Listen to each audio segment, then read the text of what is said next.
1, 2. Good morning, everybody. Good morning, yay! Nice that you got out of bed. You are already the winners, as opposed to the people who are not yet up. I hope you had a good time last night and also the whole of the day. I hope you enjoyed the talks. I definitely did. I was downstairs yesterday, so welcome upstairs. I have a few things before I introduce the first speaker of the day. Don't forget that in the Front-End Conference app, you can ask questions. If you have questions for the speakers and before you forget them during the talk, you can just put them into the app and we will get to them in the Q&A after the talk. So you can do that. You can practice for this talk already. I'll have a look and see if I can ask your questions to our first speaker of the day, who is Ben Callahan. He lives in Dayton, Ohio, and he is the president at Sparkbox, which is a shop that does responsive web apps for clients and tries to help them to do great UX that is independent of the device that you consume it on. He likes doing things right, I think. I get the impression from his Twitter feed. And when you look at his Instagram, you can see wonderful results of barbecuing. So if you're into barbecuing, you should talk to him later. But he's not going to talk about that. Maybe some will be in there as well. But he's talking about building a human-centered culture in your company and how you keep your employees happy and wanting to work for you and how they can actually create better work if they feel valued and happy at work. So I'm really excited to listen to Ben. So give him a big applause and a warm welcome.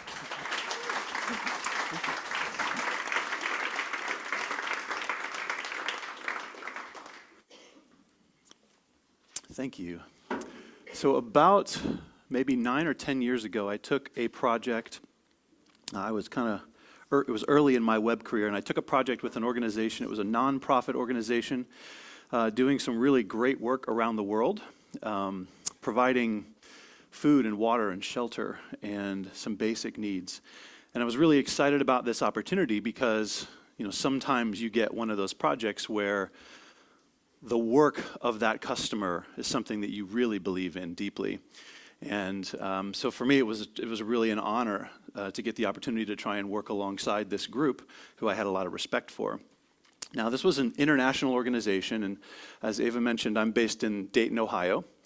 All of the folks from this organization, except for maybe 2 or 3, were in other places, other continents. And so for us, there were some very unique challenges. We had a single point of contact that was in Ohio, the state where I live, and so we had that point of communication, that interaction. But most of the folks who would be using this website that we were going to build were all over the world, and actually in very remote places where internet connection was a huge issue. And so performance was a major concern for us. So we had these interesting challenges, and we had a fairly short timeline, just 2 or 3 months, to rebuild, kind of reimagine what this web experience could be for them. And so we jumped in.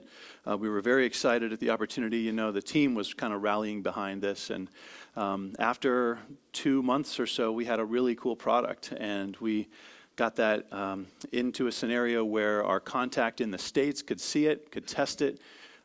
We had gone through the whole process of discovery and a lot of prototyping along the way, and had great feedback from him the whole duration. So we got this site live, met our timeline, met our budget. It was beautiful. I was really excited. And about a week after it went into production, I got a call from this gentleman. And he said, "Hey, Ben, I finally had an opportunity to show this to the rest of the team." And I thought to myself, wait a second. We've been interacting with you this whole time, and you're telling me that only now, after it's in production, you're showing this to people? Crazy experience for me. He said the feedback from the founders is that the site, it's not really us.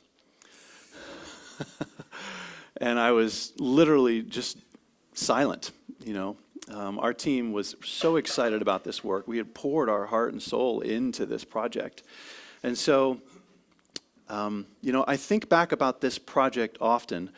1 month after that phone call, for that duration of 1 month or so after that call, every morning when I would come into the office, I'd get my coffee, sit at my desk, and type in their URL just to see, was our site still out there? And about 1 month later, it was gone. And they had replaced it with a default WordPress installation, really huge images, just super slow. I was just very frustrated with that experience. And I tell you this story because I think about this project probably once a week. I look back at this as sort of a really kind of formative experience for me. And what I have come to understand over the last 10 years of kind of dwelling on this failure is that a better framework for a developer, a better JavaScript framework, or a better design tool would not have helped us with that project, right? The work was good. It was a very fast performance site. It was engaging. It was a beautiful experience. The problem was not with the technology. The problem was with the people, right? And so this is a theme that I've had, that I've sort of explored, and we haven't had any other projects that have failed that badly. but any issues that we have in the work that we do tend to, at least for us, in my experience, tend to revolve around the people and not so much around the technologies.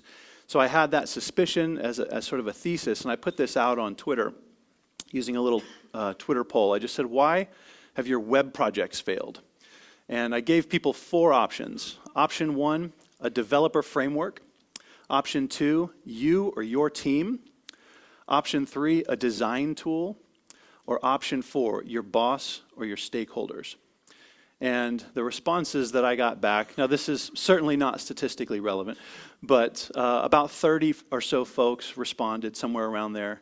And what you see is that 0% of the respondents said chose one of those technical options, right? Every single person who was willing to respond said that it had to do with the people that were involved. So this just sort of confirmed for me what I was already, thinking. And honestly, I think this is true because there are so many people involved in the work that we do, right? We have customers where there's a single individual who we focus on, who's the owner, the stakeholder, all of those. And then we have customers where there's 50 or 60 people just in their UX department. It's like trying to herd cats, it's very difficult. And so we have this wide range of the size of teams that we work with.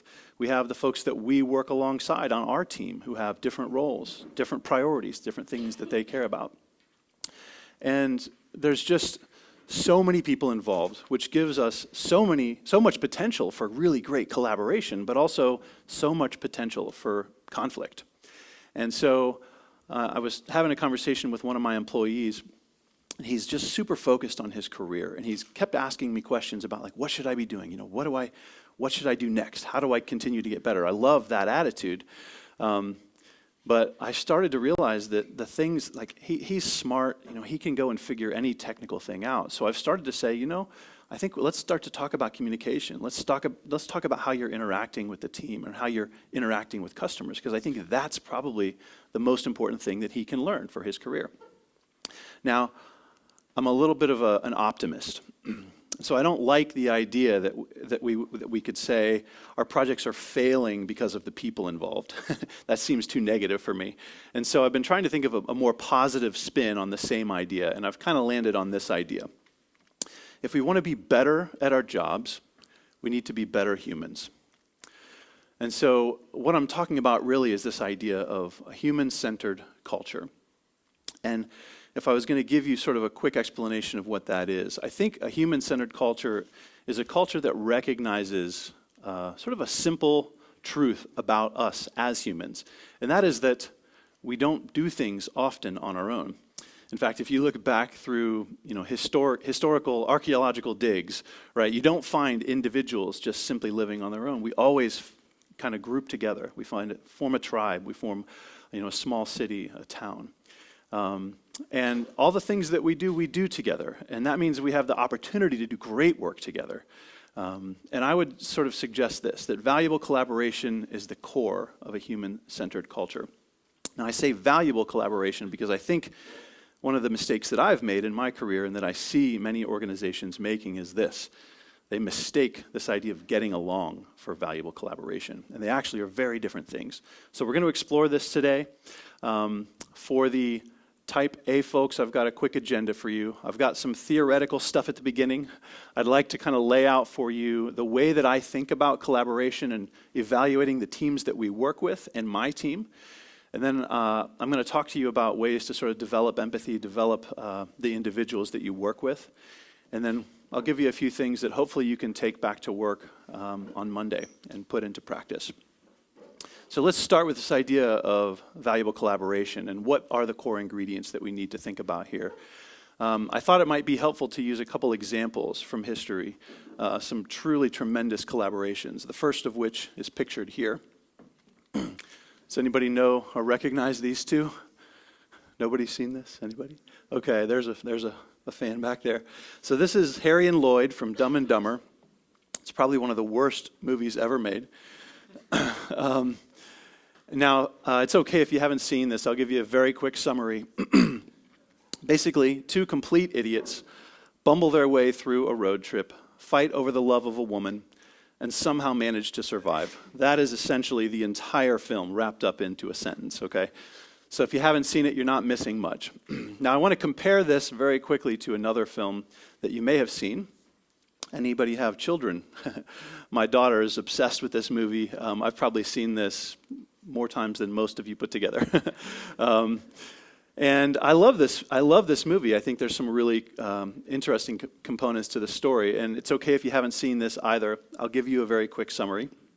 Two very different characters, Moana on the left and Maui on the right, who initially dislike each other because of their differences, eventually realize that they need each other to accomplish something that neither could do on their own.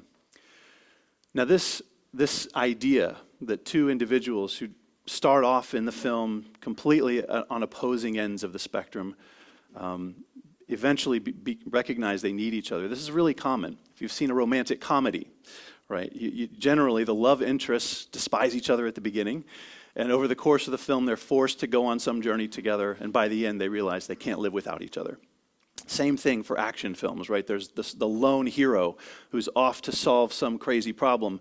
Oftentimes, that hero has to take along some individual who's dead weight to them, right? And by the end of the film, they realize they actually needed that person. So this is a common theme. Now, it's a little silly, but I'd like to just use these to kind of illustrate a couple points that we can talk about in greater detail, all right? So in the case of Dumb and Dumber, we have Harry and Lloyd who start out as best friends, absolute best friends. They complete each other's sentences, right? Now, they're well suited to each other because they are essentially the exact same person. Over the course of the movie, they fight over the love of a girl. They end up separating, going their separate ways. And when they fail miserably, they realize that they need each other.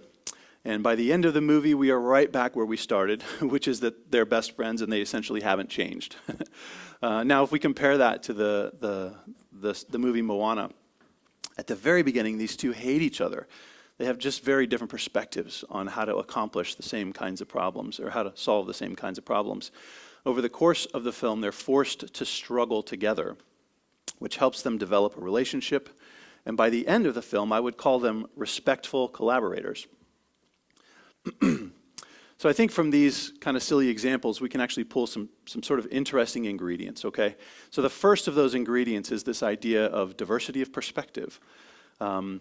Now, certainly I'm not the first person to recognize this. In fact, if you do any research or any work reading around the idea of collaboration in the workplace, almost every study that you find will tell you that having lots of diverse perspectives, lots of different ideas, helps you to solve problems in very unique ways. It creates that challenge of the way that we think. And so this is a necessary ingredient for a valuable collaboration. And I'm a visual thinker, so I like to kind of lay things out like this. So I'm going to do this a handful of times for us. But I would say you could kind of think about diversity of perspective like this. As the diversity of perspective on your team increases, the potential for valuable collaboration also increases. The thing is that we need these different life experiences, different genders, different ages, different races, different points of view. In fact, we need dissenting points of view. if we all have the same perspective and we're trying to solve a problem, there's not a lot of value in collaboration, right? It's more valuable when we have lots of unique ideas in the mix. Now, the second key ingredient I would suggest is this idea of empathy. And if you remember in Moana, I said how they started out just despising each other, but they were forced to go on a journey together. That process is a little bit painful, but it also helps us to understand where each other sit and where each other, how we approach problems. That's the process that I'm talking about with empathy. So again, to sort of think about it like this, I would suggest it's slightly different. I would say that as the empathy on your team increases, the ease of collaboration increases. So if you think of empathy as your ability to see a situation from someone else's perspective, and you're surrounded by a bunch of people who are also very different than you, then empathy becomes the grease for your collaboration, right? It helps ease that process. So I want to take these two and kind of put them on, very quickly, just put them on a set of quadrants here. So we have these two key ingredients: diversity of perspective, which increases the value of our collaboration, and empathy, which makes it easier to do that collaboration. So diversity of perspective is increasing from left to right, empathy increasing from bottom to top. On the left side, we have what I would just simply consider as like a low value side, right? Because there's not a lot of diversity here, the potential value is low for a collaboration. But on the right side, we have the opposite.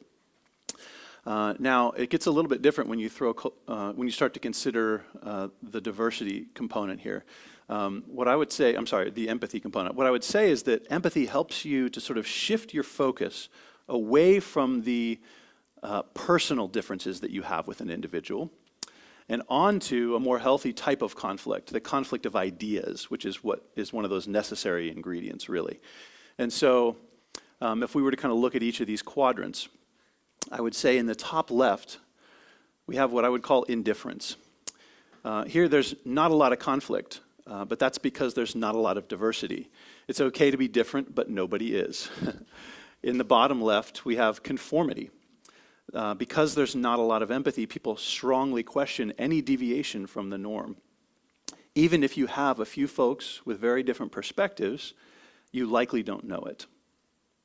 In the bottom right, this is fear to differ. There are diverse perspectives on this team, but nobody's willing to hear another side. It's not worth sharing your unique perspective because it will simply be shot down. And in the top right, of course, courage to speak. Right? This is where dissenting views are encouraged and resolved in a healthy way. And this is where the best solutions emerge. So I'll pause just a moment for you to look at this and think about you. You know, when you go back to your team, when you go back to your company, where are you going to be operating? Just a moment to look at that and think.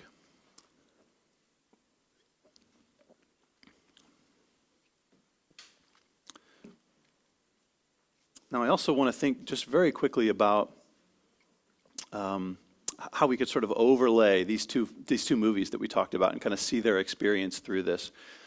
So with Dumb and Dumber, they kind of started in this bottom left quadrant, right? Now, there's not a lot of diversity, there's not a lot of empathy. Over the course of the film, they go through a little bit of struggle together, so they do probably become a little bit closer as friends. Maybe they start to understand each other a little better. So I'll give them just a little bit of a bump in the empathy for that over the whole course of the movie. Now, with Moana, what I didn't tell you about the beginning of that film is that at the very beginning, she's actually on the island with her people, and they're going through sort of a crisis, right? And she's really the only individual in the entire group who has a unique idea on how to approach that problem. So in fact, at the very beginning of that film, she's kind of starts in the same place. Now, very quickly, she's on this journey, and she's kind of introduced to Maui. And these two, obviously, very different ideas. So she's sort of thrust into that bottom right corner. And I mentioned that over the course of the film, they struggle together, right? They're kind of basically stuck on a boat together. And they have to solve some problems. And by the end, respectful collaboration. They understand each other, they respect each other, and they allow both of themselves to contribute in the solution to the problem. We really see that shift from the personal conflict to the conflict of ideas throughout the course of that movie. And then one final thought on this. If we think about how do we move into that top right quadrant, right? The idea where we have that courage to speak. It's okay to have that unique perspective. I think if you consider transitioning to that quadrant from the others, in the bottom right, this idea where there's this fear to differ, this is a very difficult location to maintain. If you don't have the empathy, folks with diverse perspectives are simply going to leave, which moves you very quickly into the bottom left. In this scenario, I would encourage folks to really focus on developing that empathy on their team and on the individuals on their team. Kim mentioned yesterday that organizational change is really just individual change at scale. I love that idea, and all of this starts with every individual. And so helping the individuals on our team to develop that desire for empathy among the team will really help to kind of increase the empathy on the team as a whole. If you can do that, it shifts you up into that top left quadrant, and then it becomes about how do we create more diversity on our teams? How do we get folks interested in working there? And there's a lot of things that we can do. I'd be happy to talk with you more about that after, and I've got a few things to share a little later. But some simple things, looking at the language we use in our job descriptions is a huge deal. Learning how to read a resume, right? Being open to letting folks come in to talk, even if their resume is not perfect. Hiring for your values, right? Not just hiring for culture fit. Essentially, it's about giving people a chance. Now, I mentioned that I would give you this sort of theory, and I think that when you're able to put some of this into practice, you end up with this idea that a team can actually own an idea. I love this. There's so much power in this. When an individual owns an idea, they are ultimately responsible for it succeeding or for it failing. And other folks on the team feel the need to get permission just to contribute. And the opposite of that is when the team owns the idea. Every individual